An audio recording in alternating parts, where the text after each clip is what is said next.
Everybody, welcome back. It is JudiciousFire, and I am here with a pet guide for Castle Clash.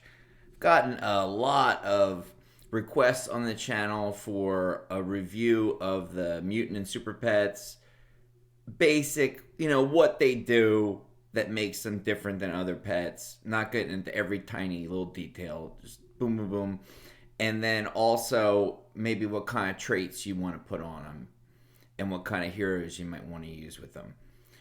So that's kind of what this video is about, a review of the pets and hopefully how you can make the best combination as a player and really get max benefit out of this really awesome mutant and super pet system that we have.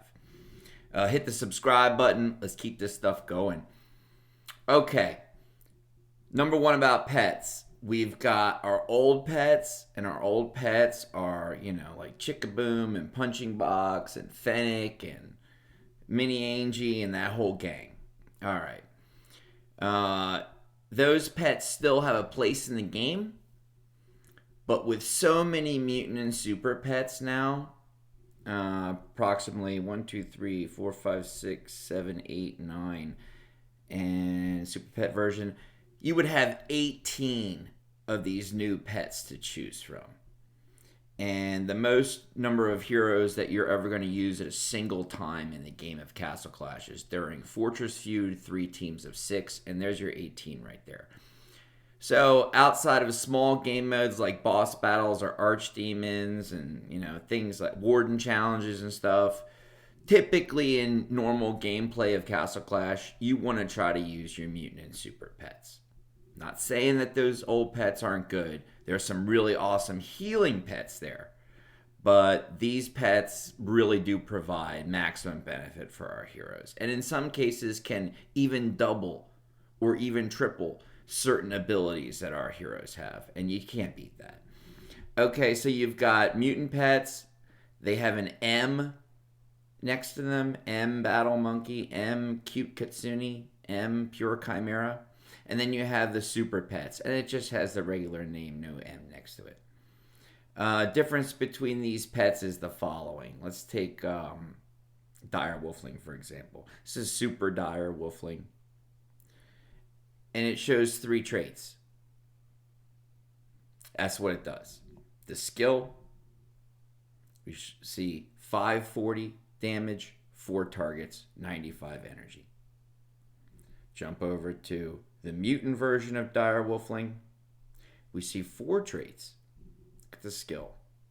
540, 4, and 95. The skills on the mutant and super pets are exactly the same. There's no difference. So level 9 mutant pet is going to do the same thing as a level 9 super pet. Exact same skill. So here we have, let's take a look at the mutant and know that I'm also speaking for the supers. Okay, so these 9 are exactly the same as the supers, except you get an extra trait slot. And that number attack, 16,471. The number that attack gets added to whatever hero is using this pet, and it makes that hero that much stronger. You'll see that not just 4 trait slots, but the amount that you get as a bonus is higher with the mutant pets. So always prioritize your mutant pets over your super pets. Put your resources into your mutant pets. The mutant pet, Direwolf Lame. Short and sweet. Reduces energy and does damage to the enemy. It's like an attack pet. I put all attack on it. I think something attack oriented, attack, maybe accuracy, would be real nice on this pet. This is a pet that's designed to do damage and hurt the enemy. Put that on a hero that's going to last long, a good tank, whatever that may be. Because the energy reduction effect of Direwolf Lame and the damage that it does is best done over a long period of time. So you want to have a hero that's going to withstand the battle. That might be your Sasquatch. That might be your Rune Master in my case. Somebody who's going to last a long time. Could be your Zeph, whatever. So next, Radiant Hawke. Mutant Radiant Hawke, short and sweet, is going to give damage reduction and going to give healing.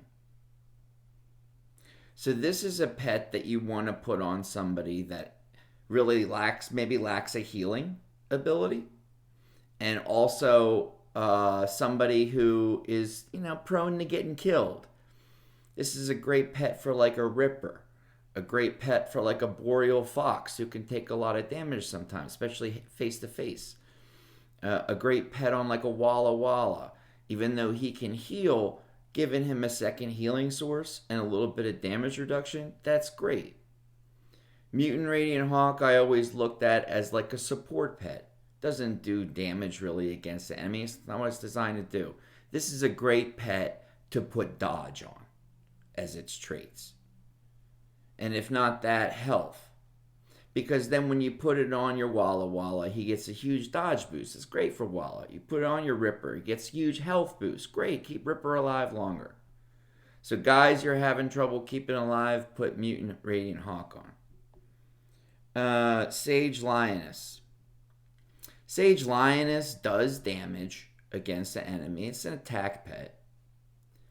And it also grabs them and holds them, and they can't really do anything for a couple of seconds. Like, locks them up. It's really what it does. It does damage and it locks up the enemy for a brief period of time. This is a pet that you'd probably want to go. I would think the best thing might be something like accuracy. Imagine what it does. It locks them up. Well, now that you got them all locked up in front of you, what do you want to do? You want to hit them. So you're going to want accuracy. Or you're going to want attack if you already have really high accuracy heroes. You want to do damage with Mutant Sage Lioness. Accuracy, attack, that's good. That's a good combo. And put it on a hero that you're going to drop up there in the front. Front of the Lost Battlefield team. Front of your first hero on the board when you're hero attacking. Here, it's my Dove. Typically, I might drop her first. Well, anybody who comes and attacks her is going to get all locked up, and she's going to start striking away at them. Okay, so another reason for accuracy and attack. Mutant Brave Croc. Mutant Brave Croc, short and sweet, is going to do a lot of damage and then do a lot of damage over time, repeatedly. This is a very, very high attack and high damage per second kind of pet. It's a pet that's really, really strong. I'd say one of our most attack-oriented pets, if not our most attack-oriented pet. This is a pet you'd probably want to have. You can do a lot of different things. If you want to really enjoy the full spectrum that Castle Clash has to offer, this would be the pet you'd want to put crit on. Or crit damage. Or a combination of the two. I say that because if you're building it this way, and it's a reasonable way of looking at it, we've got some dodge already, we've got some accuracy, we've got some attack. Brave Croc does a great job with holding crit and crit damage traits. And does a great job on any hero that's capable of that. And if they're not, the moment they put on Brave Croc with crit and crit damage traits, their crit attributes skyrocket. And all of a sudden they're critting everywhere. And with crit damage, they're doing so into the millions. I have this on Zephyrica. And typically I do keep this on Zephyrica, and it works very, very well for him. It makes what he does even better. And it makes him a stronger, better version of himself. So I would go crit damage, attack, kind of in that order. It's nice to be able to enjoy the full spectrum. So I would investigate crit on at least one of these, and that would be the pet to do it. Okay, Cold Drake. Cold Drake is going to freeze up, like stun lock, hold into place some flying enemies. That does damage and and it prevents them from doing stuff. And at the same time is going to give a little bit of reflect of damage against the enemy. So if your hero takes a little bit of damage, it'll go and fly back at that person who attacked them. This is a pet that operates anywhere on the board. And that's very different than the pets that we've seen so far. All of the pets we've seen so far, your hero has to be attacking or getting attacked, doing stuff. Cold Drake can work all the time, just like a mini Angie. This is a good pet to put on a hero that you have in the inside of your base. It's always going to be doing that stun lock of flying enemies and that reflective damage. It's not a huge point, but if you want to take max advantage of it, inside of the base, although it can be on the outside as well, it's just as effective. You want to put this on a hero that's going to last a long time. I have it on Rambard. It really works great on heroes that have reflect and deflect and flame guard and all that kind of stuff, and heroes that are going to be there for a long time in the battle. This is a hero, a pet. I think you could go a number of different ways, and we'll call this our wild card. If you want to treat, because it could be on the inside of the base, if you want to give this pet a bunch of dodge, it would be great. And you could put this on Walla and he'll reflect a little bit of damage. That'll help him. And it'll also freeze up people all around the board globally. Terrific. If you want to make it damage dealing, you can run attack on it. And it's going to do a really nice job. And then we have a lot of flying heroes, and Zeph being one of them. And it does a nice job of locking him up. So you could go dodge, you could go attack. You can make the case for accuracy as well. We're going to move on to Bellicose Bull. Bellicose Bull is a pet that does damage and increases the amount of damage that the enemy can take if the enemy does not have a damage cap.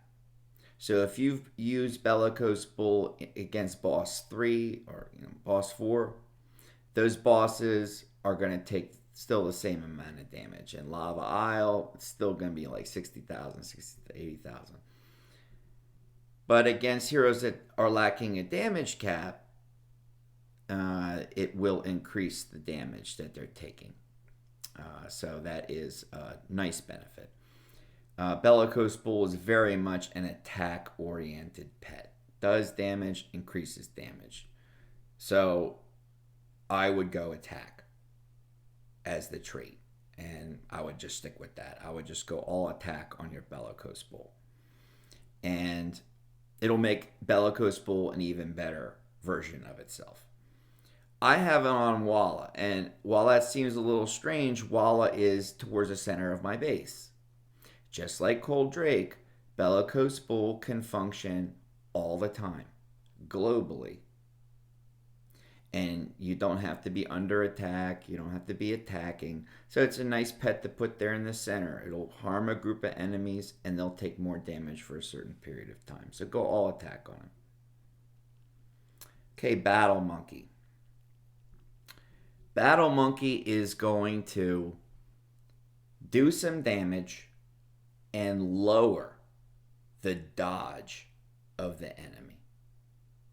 In order for that lowering of dodge to occur, they have to be in the nearby area of Battle Monkey. It doesn't work around the whole board. So Battle Monkey is something you want to put on a hero that's towards the edge of your base. That's going to come into contact with heroes. It'll lower their dodge ability. You can look at this two ways.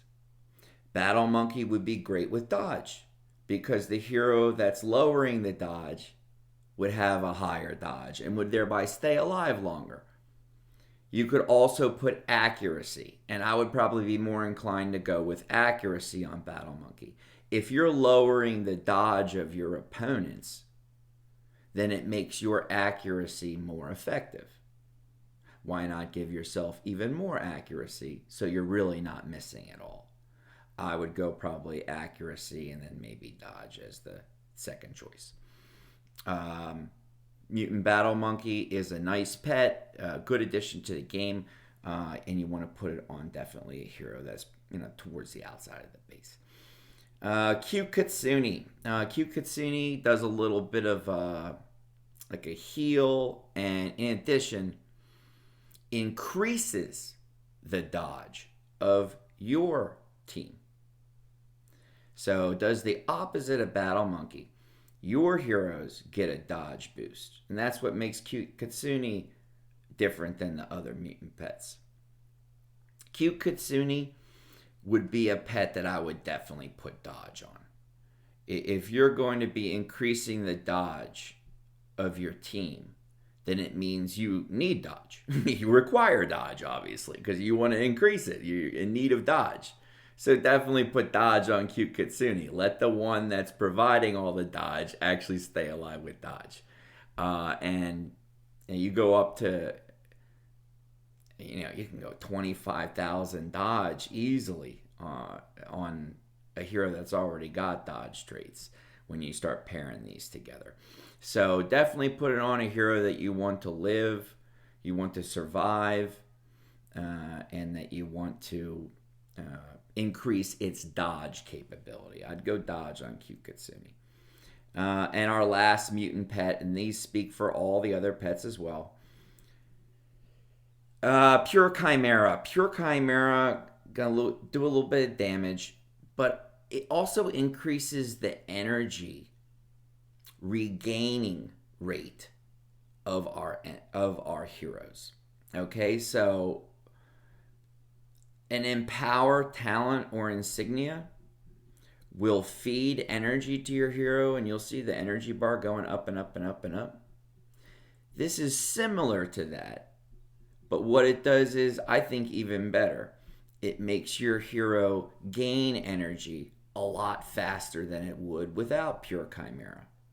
Think of it like a regenerate talent or a hyper strength talent enchantment. It will provide that extra energy regain. Pure Chimera is probably, it's a lot of ways you can run him. I have found that on heroes that require energy, and there aren't many in this game, our heroes have a cooldown. But I've run Pure Chimera on Pumpkin Duke and done so very successfully, and not having to use his typical regen. He can do very, very well with Pure Chimera and maybe a hyper strength, or a regen and Pure Chimera and something else for an enchantment.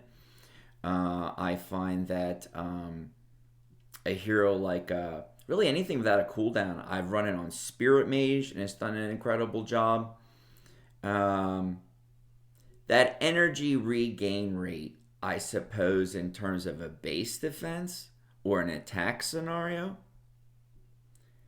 it would probably be to lower the energy reduction that you're getting hit with. Many of our heroes are immune to energy reduction, but let's say they're not. This Pure Chimera will allow you to regain your energy at a faster rate and hopefully mitigate some of that energy reduction. So I would probably go like a dodge on this as well. And if you're not doing that, maybe a health would also be very, very beneficial. But pretty much, for most of the time, I'm running on heroes that don't have a cooldown because I like that extra energy that they're infused with. Right now, I have it on Bloody Mary, but that is simply because I have dodge on Pure Chimera, and I wanted to give Bloody Mary some dodge in one of the game modes that I'm doing right now. It's important to say, as I did at the top of the video, that our original pets do a tremendous job. I have taken, I use them all the time. I've taken heroes off of here just to make it easier for this game mode that I'm running right now. I'm in Narcia, and it's this huge, huge attack that we're doing right now. Don't worry about this, okay? But there are pets here that do what no other pet can do. I mean, punching boxes, DPS is through the roof. Chickaboom, same thing. Mini Angie, nobody's going to heal you up like Mini Angie and give you damage reduction and be working all the time, regardless. Persilot still does energy regain reduction at a greater rate than anybody else. Rudolph dispels conditions. Here's accuracy reduction from Piblob. Glacie's real nice for freezing up. Reaper's got decent DPS and lowers, I think it's attack speed. Yeah, attack speed reduction. Hair Force is going to be knocking people unconscious. Fenix healing up and preventing negative statuses. I got Drogo on my Minnow because I was doing Expedition. If he takes any damage, it's reflected to a certain degree, but he also gets like 100% attack bonus. Ooh. PD, real nice. You get a little bit of extra speed boost at the beginning. Get the whole rigmarole going, especially if I'm using him something like a Lava Isle. And we know our Doom Balloon, Bublo, extra movement speed, great for arena, stuff like that. So don't discount the old pets, like the old heroes. All right, I'm never going to turn my back on my PD. I'm never going to turn my back on my Cupid, my Spirit Mage. Still rocking a Paladin just for, the OG factor. And, that's really what it is. So, you go out there with your Glacie and you have some fun. I hope that's been a helpful video. May the pets be with you. Enjoy the clashing, and I will check you on the next video. All right, bye-bye.